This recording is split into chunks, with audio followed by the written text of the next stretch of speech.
నమస్తే. Welcome to Telugu Rajam. ప్రస్తుతం మనతో పాటు ఉన్నారు senior journalist, analyst Kalluri Srinivas Reddy గారు ఉన్నారు. సార్ నమస్తే. నమస్తే. ముఖ్యంగా తెలంగాణ విషయానికి వస్తే తెలంగాణలో విచారణల పర్వం అయితే నడుస్తున్న పరిస్థితి. అదేంటంటే నిన్న కాళేశ్వరం కమిషన్ విచారణలో భాగంగా జస్టిస్ పిసి ఘోష్ కమిషన్ ముందు హరీష్ రావు హాజరైనారు. రేపు కేసీఆర్ హాజరయ్యే అవకాశం ఉంది. 5వ తారీఖున ఈటెల రాజేందర్ కూడా హాజరయ్యారు. మరి ఈ విచారణ పర్వం ఎక్కడి దాకా వెళ్ళే అవకాశం ఉంది? వాళ్ళు ఏం ప్రశ్నలు అడుగుతున్నారు? వీళ్ళు ఏం చెప్తున్నారు? కాళేశ్వరంలో స్కామ్ జరిగిందా లేదా? మేడిగడ్డ, అన్నారం, సుందిర్ల పరిస్థితి ఏంటి?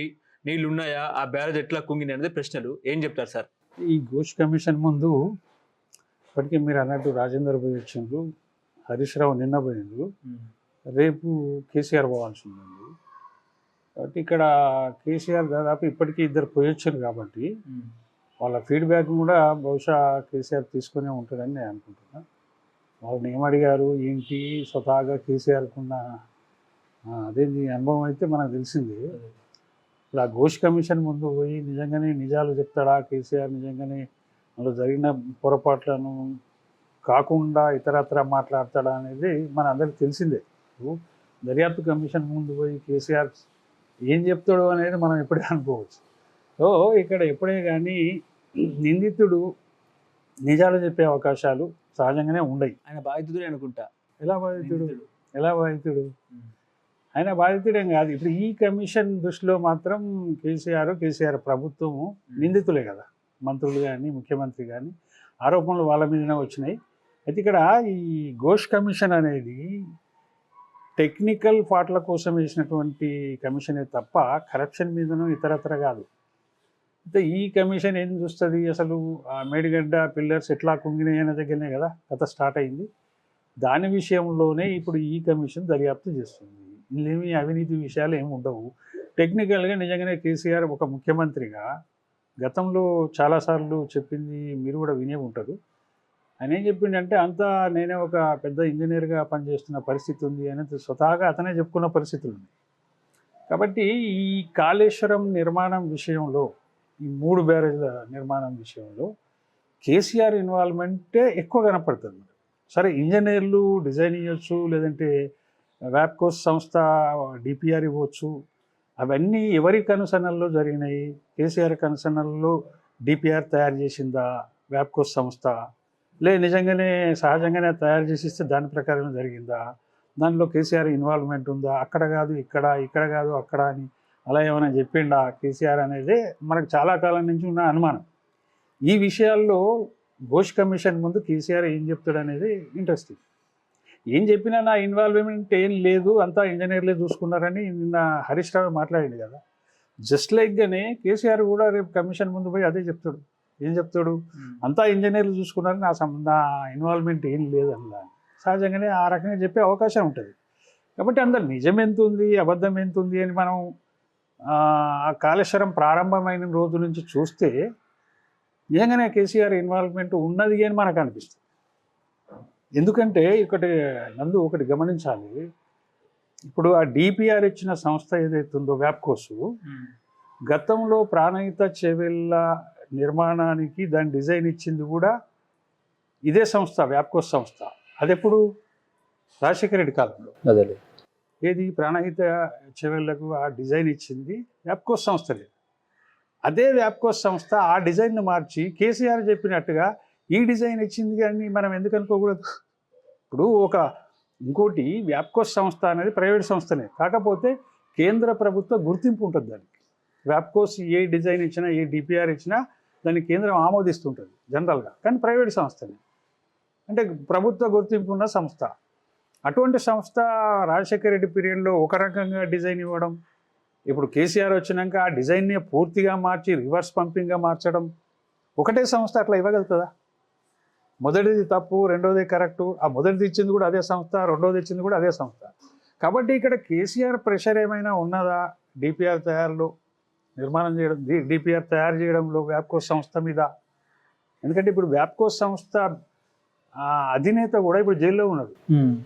సుమారు 40 కోట్లు ఏదో కరప్షన్ విషయంలో నగదు దొరకడం వల్ల అతన్ని జైల్లో పెట్టిన పరిస్థితి ఇప్పుడు ఉంది. కాబట్టి ఈ వ్యాప్కోస్ సంస్థ అనేది అక్కడ ఏం జరిగింది అనేది ఈ డిజైన్ విషయంలో బహుశా ఘోష్ కమిషన్ కూడా ఈ విషయాన్ని గుర్తించాలి. అదే సంస్థ ఒక ప్రభుత్వానికి ఒక తీరుగా, అదే సంస్థ ఇంకో ప్రభుత్వానికి ఇంకో తీరుగా ఇవ్వడంలో ఏం జరిగింది, ఎవరు అతన్ని ఇన్ఫ్లుయెన్స్ చేయగలిగిండు, అంటే వ్యాప్కో సంస్థను కేసీఆర్ ఇన్ఫ్లుయెన్స్ చేయగలిగిండు అనేది అనుమానం వస్తుంది ఇక్కడ. దాని మీద, ఎందుకంటే ఇది టెక్నికల్ దర్యాప్తు చేస్తుంది కాబట్టి టెక్నికల్లీ ఈ విషయాన్ని సీరియస్గా తీసుకోవాలి ఘోష్ కమిషన్. మరి వాళ్ళు ఏం అడుగుతున్నారు, వీళ్ళు ఏం జవాబులు చెప్తున్నారు అనేది తెలియదు. ఇప్పటి వరకు అయితే అధికారులంతా చెప్పిండ్రు, ఇంజనీర్లు మిగతా అధికారులంతా ఘోష్ కమిషన్ కూడా చెప్పిండ్రు. వాళ్ళు చెప్పింది ఓవరాల్గా టూకీగా చూస్తే మనకేముంది, మా బాధ్యత ఏం లేదు, ప్రభుత్వంలో ఉన్నవారి ఆదేశాల మేరకే మేము పనిచేసినాం, మా బాధ్యత కాదు, లేదంటే కేసీఆర్ బాధ్యత, కేసీఆర్ చెప్పిన డైరెక్షన్లో చేసినామనే జవాబులే చెప్పారు అక్కడ. అంటే ఎవరైనా కేసీఆర్ మీదనే చెప్పినటువంటి విషయం. మరి ఇక్కడ వ్యాప్కో సంస్థ ఇచ్చిన డిపిఆర్ను చూస్తే కూడా కేసీఆర్ ఇన్ఫ్లుయెన్స్ పనిచేస్తేనే అట్లా ఈ డిపిఆర్ను వ్యాప్కో సంస్థ అట్లా ఇచ్చిందా మార్చి. ప్రాణహిత చేవేళ్లకు డిజైన్ ఇచ్చిన సంస్థ ఆ డిజైన్ కరెక్ట్ కాదని నువ్వు 10 సంవత్సరాల తర్వాత మళ్ళీ చెప్పగలుగుతావా? ఇప్పుడు కాళేశ్వరం ఉంది, అదే సంస్థ ఇచ్చింది వ్యాప్కోస్. ఇప్పుడు 5 ఏళ్ల తర్వాత అదే వ్యాప్కోస్ ఈ డిజైన్ కూడా కరెక్ట్ కాదని చెప్తుందా? అసలు ఏమన్నా క్వాలిటీ ఉండాలి కదా. ఒక డిపిఆర్ ఇచ్చేటువంటి సంస్థ, అది కేంద్ర ప్రభుత్వం గుర్తించిన సంస్థ, ఇంత పచ్చిగా ఒక ప్రభుత్వానికి ఒక తీరుగా, ఒక ప్రభుత్వానికి ఒక తీరుగా ఇచ్చిందనేప్పుడు ఖచ్చితంగా అక్కడ ఏదో ఇన్ఫ్లుయెన్స్ జరిగి ఉంటుంది. కేసీఆర్ ఆ డిజైన్ని మార్పించిండా? ఎందుకంటే ఈయనేమి ఇంజనీర్ కాదు కదా. ఇంజనీర్లు ఇచ్చిన రిపోర్ట్ ఏంది, ఆ రిపోర్ట్ ప్రకారం చూస్తే ఎట్లుంది, డిపిఆర్ ఆ కంపెనీ ఇచ్చింది ఎట్లుంది, ఇంజనీర్లు ఇచ్చిన ప్రకారమే ఉందా, లేకపోతే పొలిటికల్ ఇన్వాల్వ్మెంట్ తోటి కేసీఆర్ ఇన్ఫ్లుయెన్స్ ఏమైనా చేయగలిగిందా? ఇవన్నీ కీలకమైన ప్రశ్నలు. వీటి వెనకాల ఖచ్చితంగా ఘోష్ కమిషన్ మరింత దర్యాప్తు జరపాల్సిన అవసరం మాత్రం ఉంది అని చెప్పచ్చు. ఓకే, కానీ ఈటెల అందరూ చేసిన వ్యాఖ్యలు కూడా కేసీఆర్ని ప్రొటెక్ట్ చేయడంలో ఒక భాగంగానే అని చెప్పేసి కూడా కొంతమంది అంటున్నారు. నిజమే అంటారా? ఈటెల రాజేందర్ ఇరక్కపోయినట్టు అనిపిస్తుంది. తుమ్మల నాగేశ్వరం లాగిండు. వాస్తవమే. ఇప్పుడు ఈ దర్యాప్తులో ఇప్పుడు ఒకటి నందు, దీని మీద దర్యాప్తు report already Ghosh commission Revanth ప్రభుత్వానికి ఇచ్చేసిన తర్వాత మరో 2 నెలలు ప్రభుత్వమే పొడిగించింది ఆయన కమిషన్ దర్యాప్తును. పొడిగించి ఏం చేసింది, 3 రాజకీయ నాయకులకు నోటీసులు ఇప్పించింది. ఒకటి కేసీఆర్, హరీష్ రావు, రాజేందర్. ఒక రిపోర్ట్ అయిపోయిన తర్వాత పొలిటీషియన్స్ను, మాజీ ముఖ్యమంత్రి, మాజీ ఆర్థిక మంత్రి, మాజీ ఇరిగేషన్ మంత్రి ముగ్గురిని పిలిచింది. అంటే ఏదో పొలిటికల్ ఇంట్రెస్ట్ తోటి పిలిచినట్టుగా కూడా అనిపిస్తుంది. నువ్వు పిలిచేది ఉంటే వాళ్ళను మొదటి దర్యాప్తులోనే పిలిచి ఉండాలి కదా. పిలవలేకపోయినప్పుడు రిపోర్ట్ ఇచ్చిన తర్వాత రేవంత్ ప్రభుత్వం మళ్ళీ 2 నెలల కాలం పొడిగించి ఆ ముగ్గురికి నోటీసులు ఇప్పియడం, అది జరగడం, అదొక రాజకీయ తతంగా మారడం. తెలంగాణలో ఉన్న మీడియా సంస్థలు కానీ, ప్రింట్ మీడియా కావచ్చు, ఎలక్ట్రానిక్ మీడియా కానీ అదే టాపిక్ని అంశం చేసుకొని వారం రోజుల నుంచి చర్చలు జరుపుతుండడం, ఇది ఒక పెద్ద సరంజామంగా మారింది కదా, పొలిటికల్ ఇష్యూగా మారింది. కానీ చేయించిన నిజమే. ఇప్పుడు రాజేందర్ని పిలవడంలోని అర్థం ఏముంది, ఆర్థిక శాఖ మంత్రి ఉన్నప్పుడు కేసీఆర్ ప్రభుత్వంలో ఏ మంత్రి అయినా కానీ కేసీఆర్ అనుమతి లేకుండా రూపాయి కూడా ఖర్చు పెట్టే పరిస్థితి లేదు. మీకు తెలుసు, నాకు తెలుసు, అందరికీ తెలుసు. అది వాస్తవం.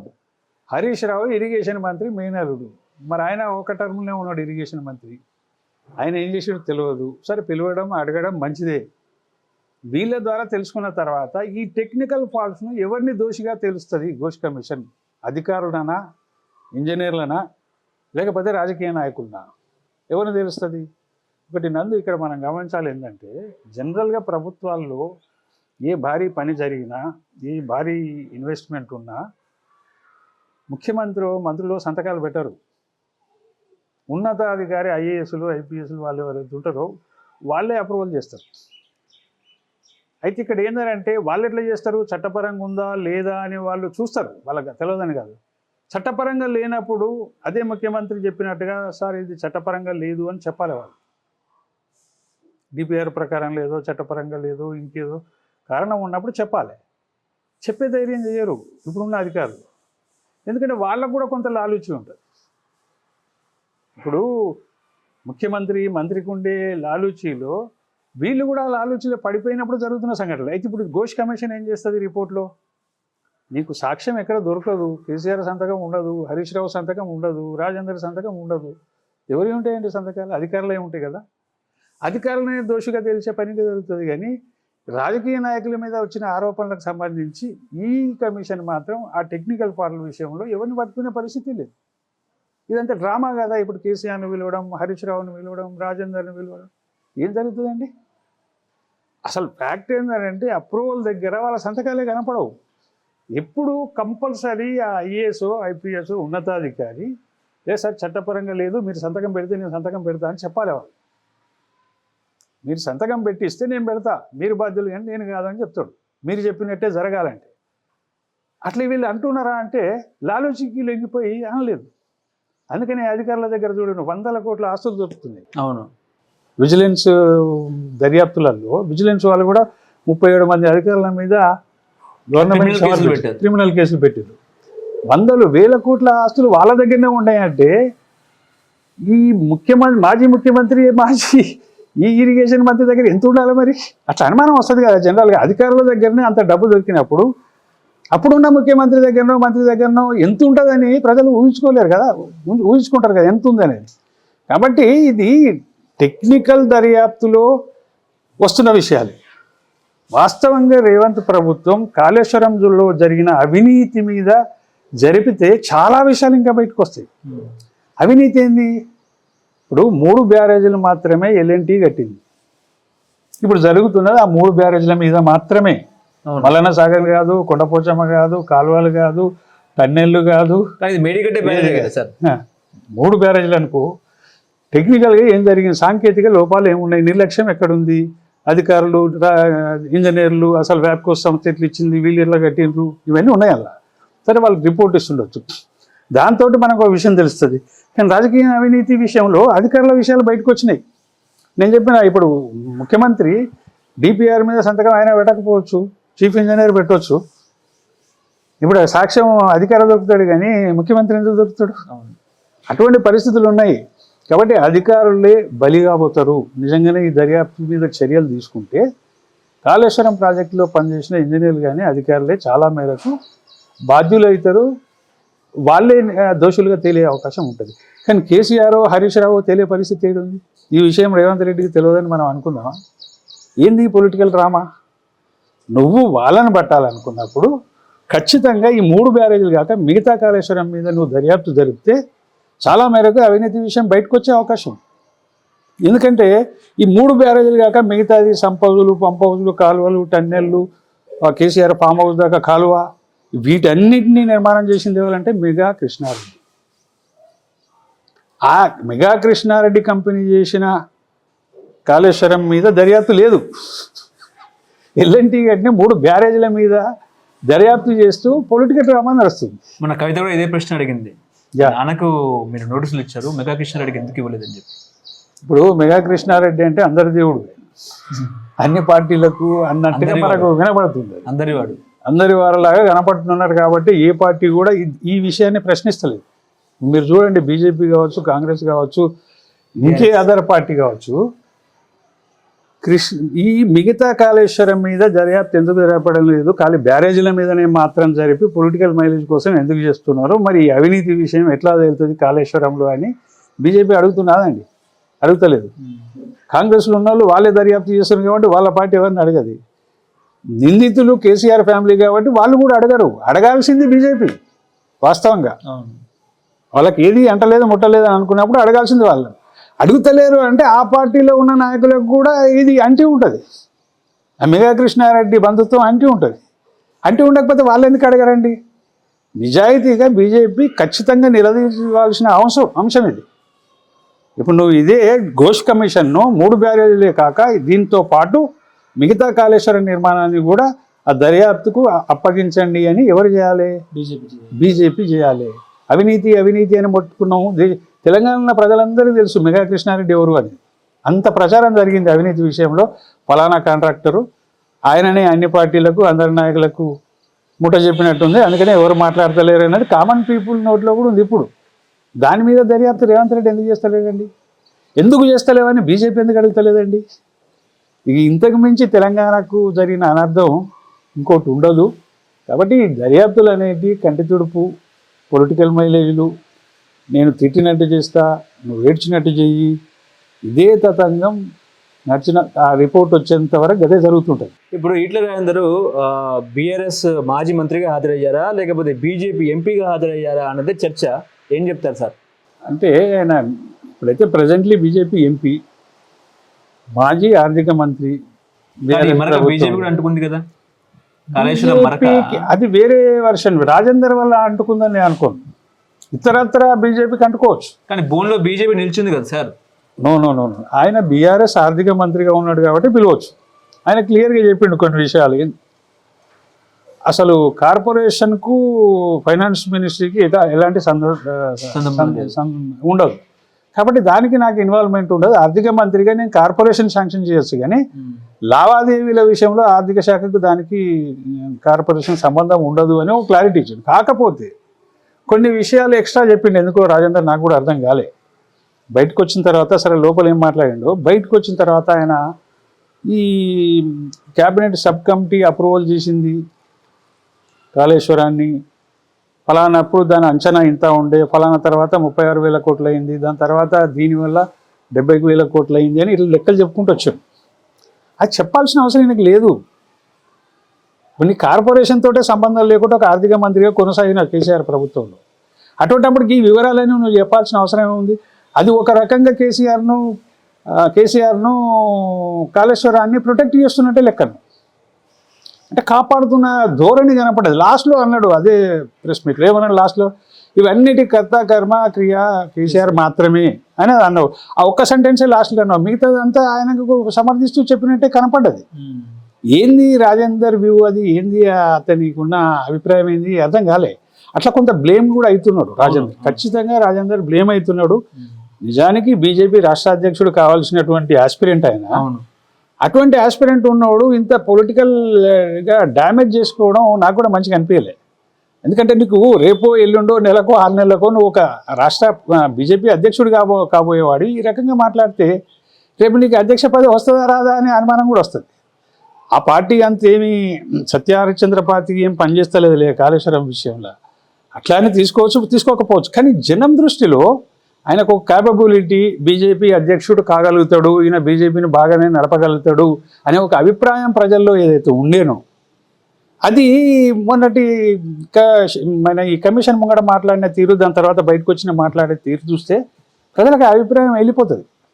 ఇప్పుడు పార్టీ ఇవ్వచ్చు ఇవ్వకపోవచ్చు, దట్ ఈస్ సెకండరీ, కానీ నీకు జనంలో ఉన్న పాపులారిటీ డ్యామేజ్ అవుతుంది కదా. నువ్వు కేసీఆర్ని ఎదిరించి వచ్చినోడు రాజేందర్, వాస్తవమా కదా? భారీ మెజారిటీ తోటి ప్రజలు నిన్ను గెలిపించారు, ఉప ఎన్నికల్లో ఆదరించారు, మళ్ళీ ఎంపీగా గెలిపించారు బీజేపీలోకి వచ్చినాక. అంటే నీ పొలిటికల్ ధ్యాస, నీ పొలిటికల్ స్ట్రెంత్ అంతా యాంటీ కేసీఆరే కానీ ప్రో కేసీఆర్ కాదు. కేసీఆర్ ఒక నియంత అనే నిన్ను బయటకు వస్తే ప్రజలు ఆదరించి బ్రహ్మాండంగా బ్రహ్మరథం పట్టిండ్రు, నీకు ఒక ఇమేజ్ ఇచ్చారు రాజేందర్. తెలంగాణ ఒక రకమైన ఇమేజ్ వచ్చింది ఆయన బీజేపీలో. ఆ ఇమేజ్ ఈ నిన్నటి ఇప్పుడు ఈ కమిషన్ ముంగడ పోయి మాట్లాడింది, బయటకు వచ్చి మాట్లాడింది చూసినాక ఆ ఇమేజ్ ఉంటుందా అండి? ఉండదు కదా. కాబట్టి ఇది తప్పటడుగేసిండు రాజేందర్ అని అయితే రాజకీయంగా నాకు అనిపిస్తున్న విషయం. దాన్ని ఎట్లా సరిదిద్దుకుంటాడు అనేది ఆయన మీద ఆధారపడ్డది. కానీ బీజేపీలో గుసగుసలు వినిపిస్తున్నాయి ఏంటంటే కాంగ్రెస్లో కొమ్మక్కై విచారణ కమిషన్ నోటీసు ద్వారా పేపర్లు పంపించారు ఈటెల రాజేందర్ అనేది చర్చ బీజేపీ నాయకులే. అంటే ఏం చెప్తారు? పంపించవచ్చు. నువ్వెందుకు మాట్లాడినావు అట్లా? నీ స్టాండ్ ఏంది? బీజేపీ స్టాండ్ ఏంది? ఇక్కడ కాంగ్రెస్ బీఆర్ఎస్ సమాన ప్రతిపక్షాలుగా, సమాన శత్రు పార్టీలుగా చూస్తాయి. చూడాల్సింది కూడా. ఆ సెన్సు రాజేందర్ కూడా ఉండాలి కదా. కాంగ్రెసే ఇప్పుడు బీఆర్ఎస్ కాంగ్రెస్ కలిసి ఆయనకి ఇప్పించినాయని అనొచ్చు. బీజేపీ కాంగ్రెస్ కలిసి ఎవరికి ఇప్పించారు? బీజేపీ కాంగ్రెస్ కలిసి ఈటెల రాజేందర్కి ఇప్పించారని ఎవరు అంటున్నారు? వాళ్ళే గుసగుసలు మాట్లాడుతున్నారు. ఈయనకు కూడా ఉండాలి కదా. ఏముండాలి? నేను కేసీఆర్ నియంతృత్వం పైన గెలిచి వచ్చిన రాజకీయంగా నేను కేసీఆర్ కోసం మాట్లాడాల్సిన అవసరం ఇక్కడ లేదు అనే విషయం స్వతహాగా రాజేందర్కే ఉండాలి. ఇప్పుడు బీజేపీ కాంగ్రెస్ కలిసి ఆయనకు నోటీసులు ఇప్పించిందని అనుకుందాం కొంతసేపటికి. ఈయనకు కూడా సొంతంగా బుర్ర ఉండాలి కదా. రాజకీయ నాయకుడికి చతురత బాగుండాలి. వ్యూహాత్మకత ఉండాలి, స్ట్రాటజీ ఉండాలి. లేనప్పటికి ఇట్నే దెబ్బతింటుంటారు. నిజంగానే బీజేపీ కాంగ్రెస్ కలిసి ఇప్పించిందో మరి తెలియదు. కానీ నువ్వెందుకు తప్పట్టు అడిగేస్తున్నావు? నువ్వెందుకు ఎట్లా మాట్లాడినావు అక్కడ?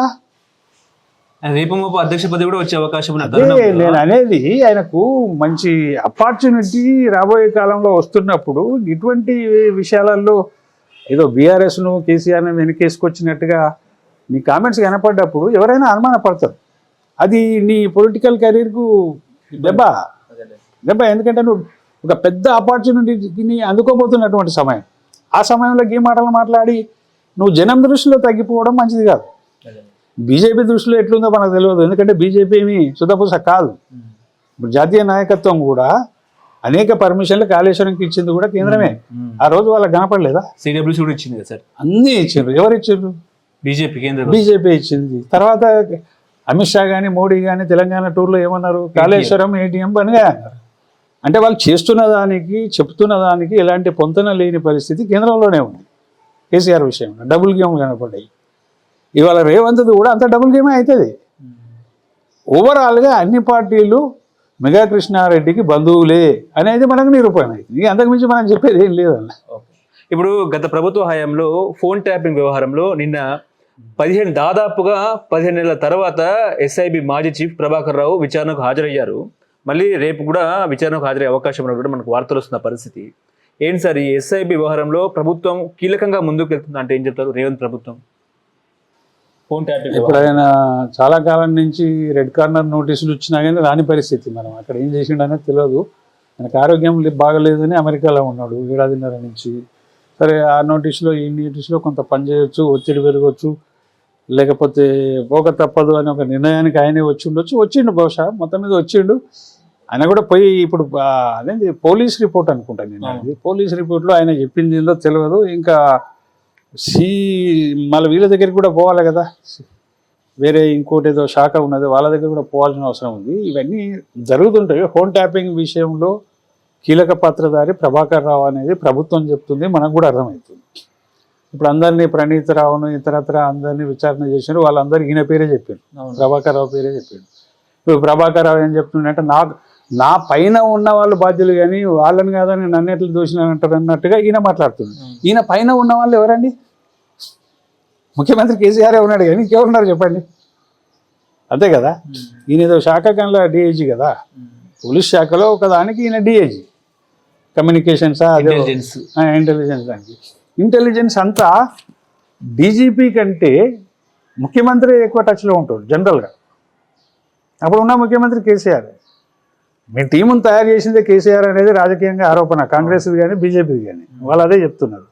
ఇప్పుడు ఈయన చెప్తుంది కానీ నేను ఎట్లా బాధ్యతనైతా, నా పైన ఉన్న వాళ్ళ బాధ్యులు కదా అంటే, ఇతని పైన ఉన్న వాళ్ళు ఎవరండి? ఉంటే ముఖ్యమంత్రి ఉండాలి, లేదంటే డీజీపీ ఉండాలి. ఆ డీజీపీ కూడా ఓన్గా డిసిషన్ తీసుకోడు కదా. పొలిటికల్లీ అప్పుడు ఉన్న ముఖ్యమంత్రి చెప్తేనే వాళ్ళ నిర్ణయం తీసుకొని చేస్తారు కానీ స్వతహాగా ఎవరు చేయరు కదా. వాళ్ళకేం లాభం? వాళ్ళు కూడా దాన్ని అడ్డం పెట్టుకొని ఇతర వ్యాపారాలు చేయొచ్చు. కానీ కీ పాయింట్ ఏంటంటే, పై స్థాయి వాడు చెప్పినప్పుడు ఇతడు కూడా దాన్ని వాడుకునే ప్రయత్నం చేస్తాడు, అది వేరు. కానీ పైన ఉన్నోడు ఎవడు? మరి పర్మిషన్ ఇచ్చింది ఎవరు? చేయమని చెప్పింది ఎవరు ప్రభాకర్కు? ఆకాశరామన్న వచ్చి అయితే చెప్పడు కదా. కాబట్టి ఇక్కడ ఎవరిదో పొలిటికల్ ఇన్వాల్వ్మెంట్ ఉంది. ఆ పొలిటికల్ ఇన్వాల్వ్మెంట్ను ఫాలో అవుతూ ఇతను చేసిండు. ఇతను అధికారి కాబట్టి నీకు చట్టపరంగా దొరుకుతాడు. ఇప్పుడు నీకు ఇంతకుముందు కాళేశ్వరం విషయంలో కూడా అదే విషయం చెప్పిన. ముఖ్యమంత్రిది మంత్రులది సంతకాలు ఉండేయండి, మౌఖికమైన ఆదేశాలు ఉంటాయి, వాటిని వీళ్ళు ఫాలో అవుతుంటారు, వీళ్ళు లాలూచిలో పడి ఫాలో అవుతుంటారు. ఇప్పుడు ప్రభాకర్ రావు కూడా అటువంటి కేసే అని మనం ఎందుకు అనుకోకూడదు? అతని కింద ఉన్న వాళ్ళు కూడా ఒకటే కమ్యూనిటీకి సంబంధించిన వాళ్ళు, అది ఆ రోజున్న ముఖ్యమంత్రి కమ్యూనిటీకి సంబంధించిన వాళ్ళు ఉండడం ఇంకా విచిత్రం. ఇప్పుడు ఆ ఫోన్ ట్యాపింగ్ తోటి ఎంత రాజకీయ విధ్వంసం చేసిండు కేసీఆర్ అంటే, ఎన్నికల్ని కూడా మానిపులేట్ చేసిన పరిస్థితి. ప్రతిపక్షాల బండ్లు పట్టుకోవడం, ప్రతిపక్షాల డబ్బులు పట్టుకోవడం, అంతటా మిస్యూజ్ చేసి గెలిపే లక్ష్యంగా ఫోన్ ట్యాపింగ్ని వాడిన పరిస్థితులు మనకు కనపడుతున్నాయి. మునుగోడులో అదే జరిగింది, ఇంకా ఎక్కడ పోయినా అవే జరిగినాయి. కాబట్టి ఇటువంటి అక్రమ రాజకీయాన్ని ప్రజాసామాన్య అక్రమంగా వాడుకోవడానికి మించిన దుర్మార్గం ఇంకోటి ఉండదు. ఈ ఫోన్ ట్యాపింగ్లో ఇన్ని విషయాలు బయటపడ్డప్పుడు అసలు దీన్ని సీరియస్గా తీసుకోవాల్సింది కేంద్ర ప్రభుత్వం కూడా.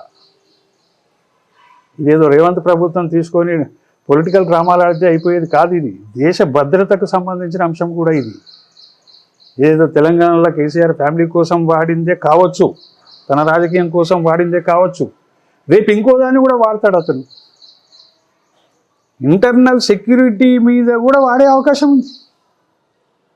అటువంటి విషయాల్లో కేంద్రం జోక్యం చేసుకోవాలి. దేశ భద్రతకు సంబంధించింది ఇది. ఏదో కేసీఆర్ అయ్యే జాగిరి కాదు ఇది, లేకపోతే రేవంత్ ఇది కాదు.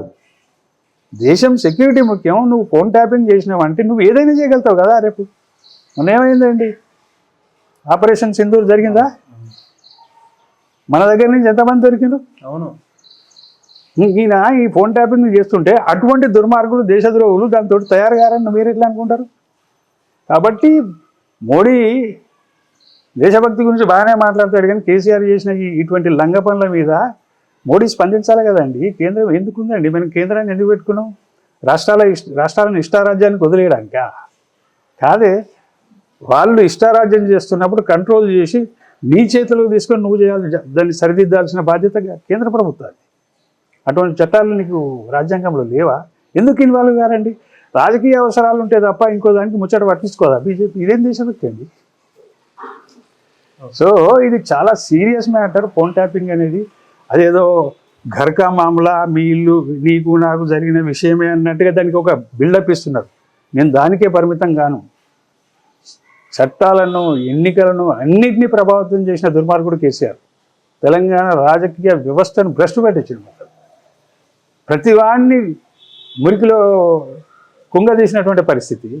ఎన్నికలను ప్రభావితం చేస్తాడు, ఓటర్లను ప్రభావితం చేస్తాడు, డబ్బుతోటి చేస్తాడు, ఫోన్ ట్యాపింగ్లతో చేస్తాడు. ఇంతకు మించిన దుర్మార్గం ఏం పాడైందండి?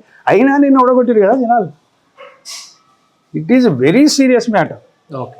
ఈ బీజేపీ దేశభక్త పార్టీ అని చెప్పుకునేది డెఫినెట్లీ ఈ ఫోన్ ట్యాపింగ్ను స్టేట్ గవర్నమెంట్ కాదు, స్టేట్ పోలీసులు కాదు, స్వతహాగా కేంద్రమే తన చేతుల్లోకి తీసుకుని దాన్ని లోతుగా దర్యాప్తు చేయాల్సిన అవసరం ఉంది.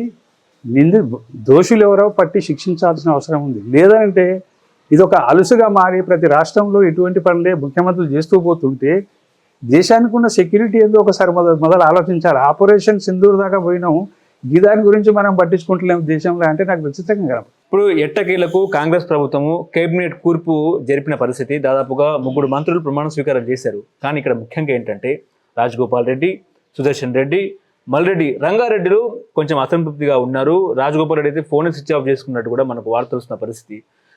మొన్న నటరాజన్ వెళ్ళి బుజ్జగించారు. ఇప్పుడు 3 మంత్రులు ప్రమాణ స్వీకారం చేశారు కాబట్టి వాళ్ళకి ఏ శాఖలు కేటాయిస్తారు, హోమ్ ఎవరికి వెళ్తుంది, సోషల్ వెల్ఫేర్ ఎవరికి వస్తుంది, విద్య ఎవరికి వస్తుంది, మైనార్టీ, అలాగే మున్సిపల్, ఇవన్నీ కూడా చర్చలు వినిపిస్తున్న తరుణంలో మీరు సీనియర్ జర్నలిస్ట్గా ఎవరికి ఏ శాఖలు వచ్చే అవకాశం ఉంది? ముఖ్యంగా హోమ్ మినిస్టర్ ఎవరికి వెళ్ళే అవకాశం ఉందంటే ఏం చెప్తారు? మంత్రివర్గ విస్తరణ అనేది దాదాపు 7 ఏడాది కాలం నుంచి వినబడుతూ వస్తుంది. అది వాయిదాలు పడుతూ వస్తుంది. ఇక్కడ ఏంటంటే ఆస్పిరెంట్స్ పెరిగిపోవడం ఒక కారణం అయితే, రేవంత్ రెడ్డికి అధిష్టానానికి మధ్యన కొంత గ్యాప్ కూడా ఉందా అనేది కూడా ఒక కారణం అయితే. ఆస్పిరెంట్లు పెరిగిపోయేందుకు ముఖ్యమంత్రికి అధిష్టానానికి సత్సంబంధాలు ఉన్నాయా లేవా అనే అనుమానం కూడా కొంత కారణం, దానికి ఆలస్యం కావడానికి ఒక కారణం కావచ్చు. అయితే ఇప్పుడు ఎంపిక చేసిన 3 కూడా అధిష్టానం ఎంపికని అని మనకు అనిపిస్తున్న పరిస్థితి. ముఖ్యమంత్రి ప్రపోజల్స్ ఏమున్నాయి, లేదంటే వీళ్ళే కావాలని అతను కూడా చెప్పాడా అది మనకు తెలియదు. కానీ కొంత మేరకు మాత్రం అప్పర్ హ్యాండ్లో అధిష్టానం సెలెక్ట్ చేసినట్టుగా మనకు కనపడుతుంది. ముఖ్యమంత్రి ప్రభావం అంత పెద్దగా ఉన్నట్లేదు. అట్లా అని ఎంపిక చేసిన వాళ్ళ మీద ముఖ్యమంత్రికి వ్యతిరేకత ఉందని కూడా లేదు. బై న్యాచురల్ జరిగింది అది. అధిష్టానం కొన్ని కీలకమైన నిర్ణయాలను తన చేతుల్లోకే తీసుకుంటున్నది, ముఖ్యమంత్రికి మాత్రమే వదిలేయడం లేదు అని ఇప్పుడు జరిగిన 3 ఎంపికలను చూస్తే మనకు అర్థమవుతున్నటువంటి విషయం. రెండవది, ఈ మంత్రుల తర్వాత నిన్న పిసిసి కార్యవర్గం అదంతా ప్రకటించారు. అవును, అది కూడా జంబో లాగా ఉంది. దాదాపు 100 పైగా ఉపాధ్యక్షులు, ప్రధాన కార్యదర్శులు అలా సంఖ్య చూస్తే, అంటే పొలిటికల్ కాంపిటీషన్ కాంగ్రెస్లో విపరీతంగా ఉండడం వల్లనే అంత జంబో కార్యవర్గాన్ని ప్రకటించినట్టు మనకు అనిపిస్తుంది. అందరినీ సాటిస్ఫై చేయడం కోసం ప్రకటించినట్టే ఉంది, కానీ మళ్ళీ ఏం దమ్ము ఉండదు. రెండోది, ఇది కూడా కార్యవర్గాన్ని కూడా స్వతహాగా అధిష్టానమే డిసైడ్ చేసినట్టు అనిపిస్తుంది. అంటే సీఎం ప్రభావం డిసిషన్లలో కనపడతలేదు, తగ్గింది. మొదట్లో ఉంది, ఫస్ట్ 6 months 1 year వరకు రేవంత్ రెడ్డి గారి ప్రభావం ఎంపికల్లో ఉంది. ఏది ఎంపీ అభ్యర్థుల విషయంలో కావచ్చు, ఎమ్మెల్యేల అంతవరకు బాగానే జరిగింది. కానీ ఎందుకో ఏమో మరి ఆ గ్యాప్ అధిష్టానానికి ఇతనికి లేదంటే వాళ్ళే స్వతహాగా ఆ రకంగా అధిష్టానమే వ్యవహరిస్తుందా అనేది తెలియదు. కానీ అధిష్టానమే ఎక్కువ ఇన్వాల్వ్ అయ్యి వాళ్ళే ప్రత్యక్షంగా నిర్ణయాలు తీసుకుంటున్నట్టుగా మాత్రం అభిప్రాయం. ఎందుకంటే ఈ మధ్యన ఖర్గే గారు కలుస్తారు రేవంత్ రెడ్డి గారు, కానీ రాహుల్ గాంధీ గెలవడం లేదు. ఎందుకు గెలవడం లేదో మనకు తెలియదు. ఆ విషయం వాళ్ళైనా చెప్పరు, వీళ్ళు చెప్పరు, వాళ్ళు చెప్పరు. కానీ చూసే జనాలకు ఏమనిపిస్తుందంటే ఏదో సంథింగ్ గ్యాప్ ఉంది రాహుల్ గాంధీకి ముఖ్యమంత్రికి అనే ఒక అభిప్రాయం మాత్రం ప్రజలకు పోయింది. అది ప్రభుత్వానికి మంచిది కాదు. ఈవెన్ రాహుల్ గాంధీ కూడా అర్థం చేసుకోవాల్సింది ఏంటంటే, నువ్వు కలవకపోవడం వల్ల నీ ప్రభుత్వం మీదనే ప్రజలకు అనుమానాలు పెరుగుతాయి కదా. కానీ ఎందుకు అంత కలవకుండా ఉండడానికి ప్రయత్నిస్తున్నాడు రాహుల్ గాంధీ అనేది ప్రజల్లో ఒక ప్రశ్నగా మారుతుంది. అది ప్రభుత్వానికి కూడా మైలేజ్ ఇవ్వదు, నష్టం చేస్తుంది. ఆ విషయాన్ని రాహుల్ గాంధీ కూడా గుర్తుపట్టాల్సినటువంటి అవసరం మాత్రం ఉంది. దెన్ నెక్స్ట్ 3 మంత్రుల సెలక్షన్ ఏదైతే ఉందో బాగానే జరిగింది. ఒక రకంగా చెప్పాలంటే కులగణన తర్వాత ఇది రేవంత్ రెడ్డి నిర్ణయం కావచ్చు, కాకపోవచ్చు, అధిష్టానం నిర్ణయం మాత్రం ఖచ్చితంగా మనకు కనపడుతుంది. ఈ ఎంపికలో సోషల్ జస్టిస్ వైపే డిసిషన్లు జరుగుతూ ఉన్నాయి. ఈ 3 కూడా చూస్తే 2 దళితులు, ఒక బీసీ, ఇలా ఓసీ ఎవరు లేరు. మాదిగా, మాల, బీసీ 3 ఉన్నారు. అంటే నీకు ఇంత స్పేసు, దళితులకు 4 మంత్రి పదవులు ఉన్నాయి. ఎప్పుడే కానీ మన తెలంగాణ గతంలో కేసీఆర్ ప్రభుత్వంలో లేదు, అంతకుముందు కూడా అంతమందికి లేవు. తెలంగాణ ఉమ్మడి రాష్ట్రంలో ఉన్నప్పుడు కూడా ఇంతమంది. కానీ ఈసారి ఏంటంటే లక్కీలీ దళితులకు 4 మంత్రి పదవులు దక్కడం గొప్ప విషయం. ఎందుకంటే వాళ్ళ ఒక సోషల్ జస్టిస్ మెసేజ్ను ప్రజల్లోకి బలంగా తీసుకుపోవాలనే నిర్ణయంలో కాంగ్రెస్ అధిష్టానం ఉన్నది అని నాకైతే అనిపించింది. సామాజిక సమీకరణలు నిజంగా జరిగాయి అంటారా? డెఫినెట్లీ జరిగినాయి. ఇంకా జరిగే అవకాశం ఇంకా 3 ఉన్నాయి కదా. 3 ఓసీలకు వస్తారా, రెడ్డిల కాంపిటీషన్ ఎక్కువ ఉన్నది. రాజగోపాల్ రెడ్డి, రంగారెడ్డి, సుదర్శన్ రెడ్డి, ఇంకే రెడ్డి ఉన్నాడో తెలియదు. అంత రెడ్డిల కాంబినేషన్లో కాంపిటీషన్ ఉంది. వాళ్ళ కోసమే 3 ఆగినట్టు కూడా అనిపిస్తుంది. ఎందుకంటే వీళ్ళు పోటీదారులు, బలమైన పోటీదారులు ఎదురుపడేసరికి ఎవరికి వాళ్ళనో నిర్ణయం చేయకుండా ఆ 3 పక్కకు పెట్టినట్టుగా మనకు అనిపిస్తుంది. ఇప్పుడు ఎప్పుడైతే మంత్రివర్గ కూర్పు జరిగిందో అప్పుడే సుదర్శన్ రెడ్డి, రాజగోపాల్ రాజీనామా కూడా సిద్ధమయ్యారట. అవుతారండి. ఇప్పుడు అయితేనే కదా వాళ్ళకి ఇంత గుర్తింపు అధిష్టానం గుర్తించి ఇప్పుడు కాకుండా రేపైనా వస్తుందనే ఆశతోటే ఈ పొలిటికల్ గేమ్లు చాలా ఉంటాయి. రాకపోతే ఎవరికైనా ఆవేశం ఉంటుంది, వాస్తవమే. కానీ దాన్ని ప్రజెంట్ చేసుకుంటారు. ఈ రోజు కాకుండా ఈ ఆవేశం అనేది ఈ రోజు కాకుండా కానీ రేపటికి ఉపయోగపడుతుంది పార్టీలో అనే అభిప్రాయంతో కూడా చేస్తారు. రంగారెడ్డి అయితే డైరెక్ట్ రాహుల్ గాంధీకి లేఖ రాసిండనే వార్తుంది. అందులో ఏం రాసిండో తెలియదు. ఆయన చెప్పే ఈక్వేషన్ వేరు. హైదరాబాద్ రంగారెడ్డిలో మంత్రి లేడు అని చెప్తున్నాడు. అంటే సగం జనాభా ఉన్న ఈ రెండే తెలంగాణ మొత్తంలో 40% పాపులేషన్ ఉంది. ఇక్కడ ఒక మంత్రి లేడు అని అంటే ఈ 40% పాపులేషన్లో కాంగ్రెస్ ఎమ్మెల్యేలు గెలవలేదు కదా ఆయన ఒక్కడు తప్ప. చాలా మందిని గెలిపించుంటే నిజంగానే హైదరాబాద్ రంగారెడ్డిలో మంత్రి పదవులు 1, 2 ఇప్పటికే వచ్చేటి. ఇక్కడ ప్రజలు ఎవరు కాంగ్రెస్ని గెలిపియలే, అంత బీఆర్ఎస్ను కేసీఆర్ను గెలిపించారు. మరి కేసీఆర్ను బీఆర్ఎస్ను గెలిపిస్తే కాంగ్రెస్ ఎట్లా మంత్రి పదవులు ఇస్తుందండి? ఒక్క రంగారెడ్డి గెలిచిండు కాబట్టి, నేనే గెలిచిన కాబట్టి నాకే ఇవ్వాలనే వాదన ఆయనది. పార్టీని ప్రజలు ఆదరిస్తే ఖచ్చితంగా ఇక్కడ కూడా దొరికేటి. కానీ ఇక్కడ ప్రజలు ఏందో, హైదరాబాద్ ప్రజలు, రంగారెడ్డి ప్రజలు ప్యూర్లీ బీఆర్ఎస్ పార్టీని ఏకపక్షంగా గెలిపించారు. తెలంగాణలో ఎక్కడ రాలేదు, ఇక్కడ మాత్రమే వచ్చినాయి. 17 సీట్లు గెలిచి. ఎట్లా ఇస్తారండి కాంగ్రెస్? ఎక్కడికి వెళ్ళి వస్తుంది? ఒక రంగారెడ్డి కాదు కదా, ఒక 10 మంది ఇక్కడ గెలిచి ఉంటే అలాగే 1-2 మంత్రులు అయ్యేటోళ్ళు.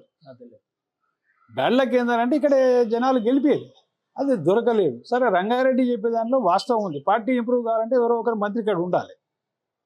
ఆయన కావాలంటే నాకు ఇవ్వకుండా పర్వాలేదు, నేను రాజీనామా చేసి దళితులను నిలబెడితే అతనికని నేను అంటుండు. చాలా బిగ్ ఛాలెంజ్ అది. మరి ఆయన రాజీనామా చేసి దళితులు నిలబెట్టి గెలిపిస్తే ఆయనకు మంత్రి పదవి ఇస్తాడా? రేవంత్ రెడ్డి హామీ ఇస్తే ఆయన రాజీనామా చేస్తా అంటుండు. అంటే ఇవన్నీ డిఫరెంట్ డిమాండ్స్ వస్తున్నాయి. రాజగోపాల్ రెడ్డి అయితే మీరు అన్నట్టు స్విచ్ ఆఫ్లో ఉన్నాడని వస్తుంది. సుదర్శన్ రెడ్డి అయితే ఈరోజు బోధనలో ఒక బంద్ కాల్ ఇచ్చినట్టున్నారు.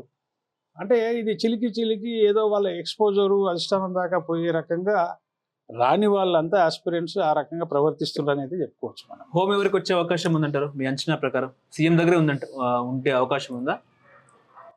హోంశాఖ ఇస్తే ఒక బలమైన నాయకునికి ఇవ్వాలని ఉంటుంది. ఇప్పుడున్న క్యాబినెట్లో 15 మందిలో మన దృష్టిలో కనపడుతుంది ఎవరు చెప్పండి, మీ అంచనా ప్రకారం నేనే అడుగుతున్నా. బలమైన అభ్యర్థి ముఖ్యమంత్రి తర్వాత ఆ స్థాయిలో కనపడి అభ్యర్థి అట్లా చూస్తే చాలా మనకు వస్తాయి పేర్లు, కానీ క్యాపబిలిటీ కావాలి. ఇప్పుడు ఉంటే ఉత్తమ్ కుమార్ రెడ్డి, లేకపోతే సీతక్కన, నో ఉంటే ఉత్తమ్ కుమార్ రెడ్డి ఇది పర్సనల్ ఇంట్రెస్ట్ తోటి ముఖ్యమంత్రి సీతక్కకి ఇవ్వాలని డిసైడ్ అయితే ఇవ్వచ్చు.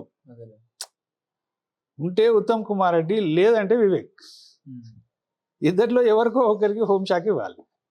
నా అంచనా ప్రకారం సీతక్ ఏందనంటే is loyal for Revanth Reddy అనేది మనకు మొదటి నుంచి తెలుసు. ఇప్పుడు రేవంత్ రెడ్డి కూడా ఏం ఆలోచన చేస్తాడు, నాకు అనుగుణమైన మంత్రికి నేను ఈ శాఖని ఇవ్వాలని అనుకుంటాడు. కానీ ఇంకోటి నేను ఆయనకు అనుగుణమైన మంత్రి ఎవరున్నారు, బాగా క్లోజ్ మంత్రి ఎవరు అంటే సీతక్కనే. ఆమెకి ఇచ్చే అవకాశం మీరు అన్నట్టుగా ఆయన పర్సనల్ ఇంట్రెస్ట్ తోటి ఇవ్వచ్చు, కానీ అధిష్టానం ఇంట్రెస్ట్ తోటి ఇస్తుందా అనేది ఇక్కడ ప్రశ్న. అధిష్టానం వివేక్నైనా చూజ్ చేయొచ్చు, ఉత్తమ్ కుమార్ రెడ్డి అయినా చూజ్ చేయొచ్చు.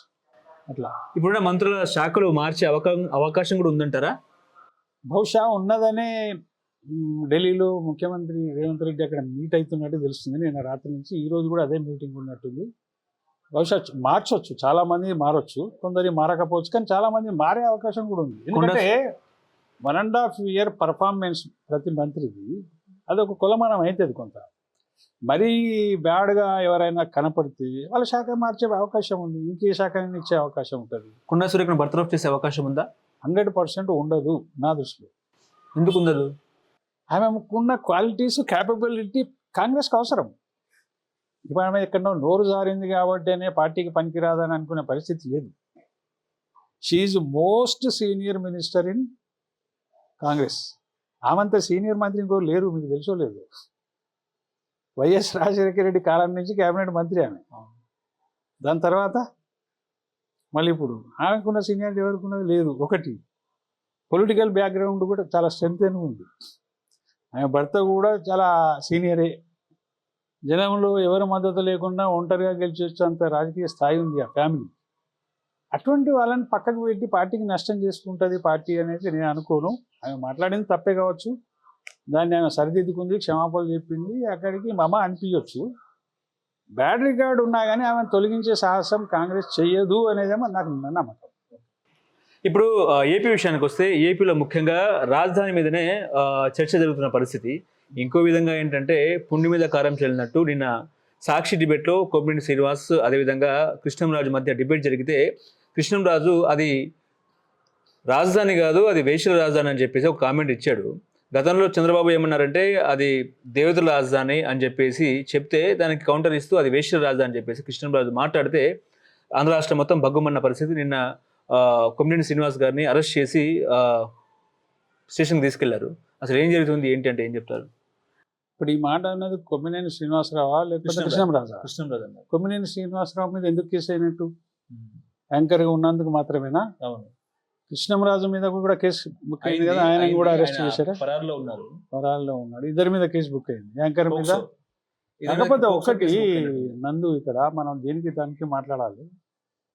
సరే, రాజకీయంగా ప్రభావితం చేసే ఛానల్ అది వైసీపీ ఛానల్ అనేది అందరికీ తెలుసు, సాక్షి. అందులో పనిచేసే యాంకర్లు కానీ ఇతరత్ర ఎవరున్నా కానీ ప్రో వైసీపీ ఉంటారు. వాళ్ళ లైన్ తీసుకునే మాట్లాడతారు ఎవరైనా, అది సహజం. అది ఓపెన్ కదా అది. అయితే ఇక్కడ బాధ్యులు యాంకర్ అవుతాడని నేను అనుకోను. జగన్ కూడా అదే చెప్పారు. బాధ్యుడు యాంకర్ కాడు. ఎవరన్నారో గెస్ట్ అవుతాడు కానీ యాంకర్ కాడు కదా. యాంకర్ అంటే అది ఖచ్చితంగా యాంకర్ మీద పోతుంది. లేదంటే యాంకర్ దాన్ని ప్రోత్సహించి మాట్లాడించిండా అనేది కూడా కొంత ఉంటుంది. అట్లా ఏమన్నా శ్రీనివాసరావు మాట్లాడించిండా? ఒకవేళ అట్లా మాట్లాడించినా కానీ గెస్ట్ ఆ రకంగా మాట్లాడొద్దు కదా. ఒకవేళ నిన్ను పరోక్షంగా ఆ రకంగా ఉద్వేగపరిచిండు అనుకో, నువ్వు ఆ మాట మాట్లాడాలని నేను ఉద్వేగపరిస్తే పరిచినప్పుడు కూడా గెస్ట్ కూడా సంయమనంతో మాట్లాడాలి కానీ ఆ మాట మాట్లాడదు. ఓవరాల్గా ఏంటంటే గెస్ట్ది తప్ప యాంకర్ది తప్పు కాదు. కొమ్మినేనిని అరెస్ట్ చేయడం మాత్రం సరైన పద్ధతి కాదు, అంతవరకు మనం చెప్పొచ్చు. లేదు స్వయంగా యాంకరే ఆ మాట అన్నాడంటే ఖచ్చితంగా అతని మీద చర్యలు తీసుకోవాలి.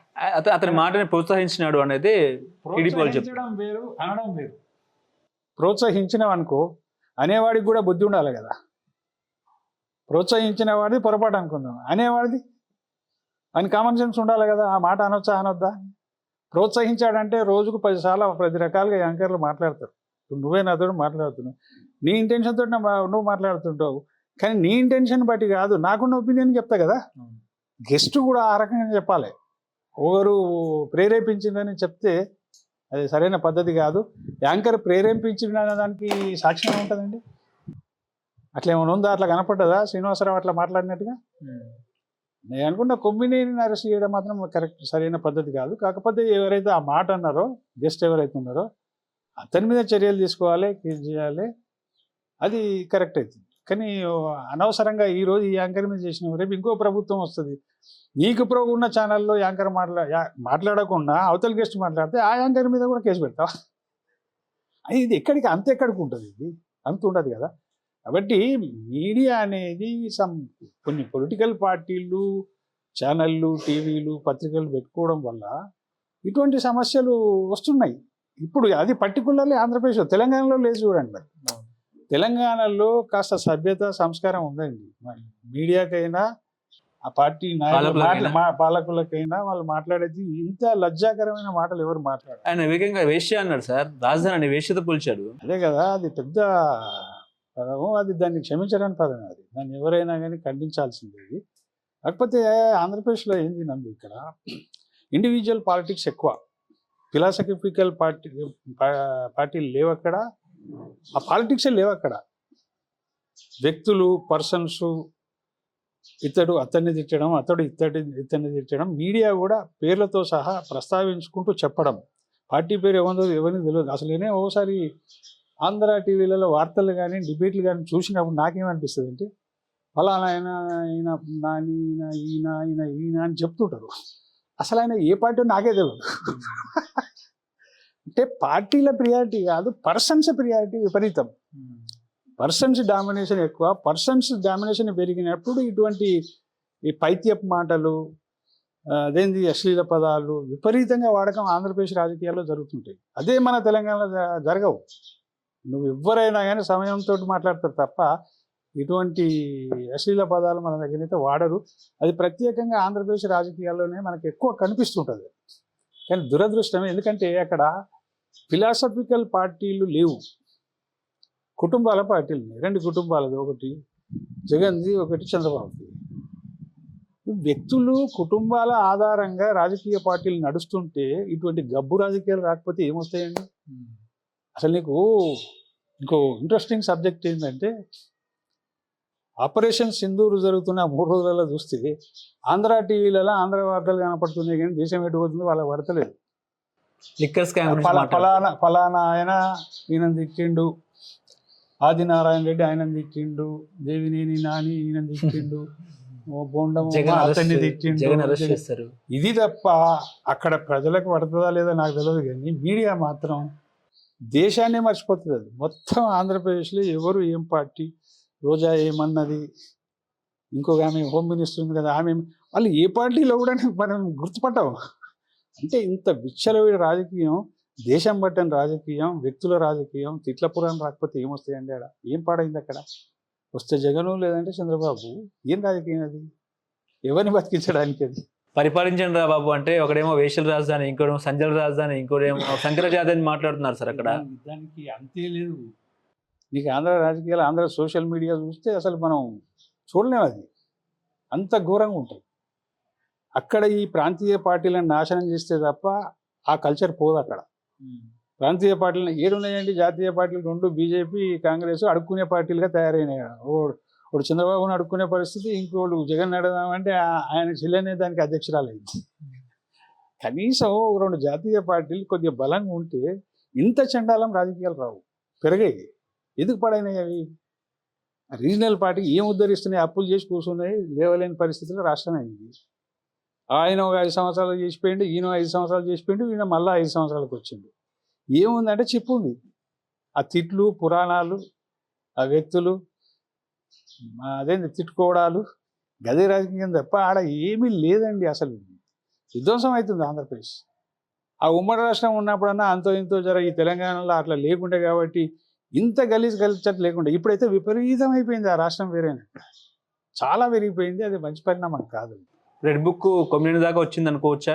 రెడ్ బుక్ అనేది రెడ్ బుక్ ఆయన ఏమేం పేర్లు రాసుకుంటూ ఒకరొకరు సెర్చ్ చేసుకుంటూ వస్తున్నట్టుంది. ఎక్కడ పడదామా అని గాలం వేస్తున్నట్టుంది. ఇక్కడ దొరికింది కాబట్టి ఆయన మీద కూడా కేసు బుక్ చేసినట్టు అనిపిస్తున్నది. మేబీ కావచ్చు. ఎందుకంటే ఆయన ఒక రైవల్ యాంకర్గా కనపడ్డాడు వాళ్ళకు 10 ఏళ్ళు. చంద్రబాబుకు అగెనిస్ట్గానే ఆయన ఎన్టీవీల నుంచి వచ్చి సాక్షిలో చేరిండు, మనకు తెలుసు కదా.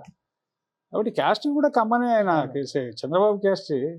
దూరం పెరిగేది కాదు, కానీ పర్సనల్ ఇంట్రెస్ట్లలో అది గొడవ జరిగినట్టుంది. ఏదో ఈయన హర్ట్ అయ్యిందా చంద్రబాబు తోటి, లేదంటే చంద్రబాబే ఈయన తోటి హర్ట్ అయ్యిందా, ఏదో సంథింగ్ జరిగింది.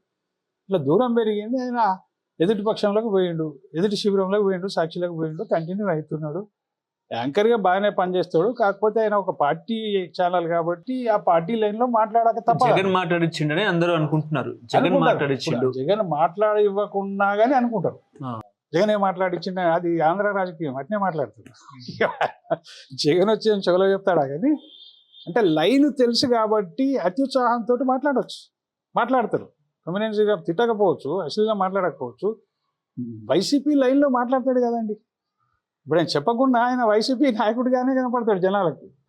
ఈ ఆయన మీద నీకు లోకేష్ రెడ్ బుక్లు ఎందుకు రాసుకోడు, చంద్రబాబు ఎందుకు సీరియస్గా ఉండడు, ఇటువంటి కేసులు ఎందుకు జరుగుతుంటాయి.